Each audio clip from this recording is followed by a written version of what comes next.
Ako'y isang sirena, kahit anong gawin nila'y bandera ko'y di tutumba.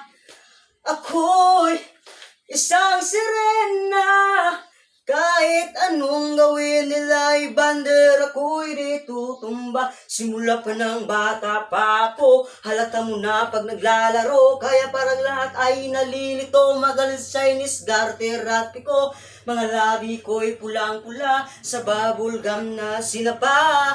Palakad-lakad sa harapan na salamin, sinasabi sa sarili yung pa naman nila, habang kumikimot ang bewang, mga hikaw na gumigiwang, gamit ang pulbos na binili kay alimbibang, upang matakpan ang mga pasa sa mukha na galing sa aking ama na di natutuwa sa tuwing ako'y nasisilayan. Laging nalalatayan sa paglipas ng panahon ay di ko na namamalayan na imbes na tumigas ay lalong lumalambot ang puso kong mapagmahal, parang pilit ng tangkulo.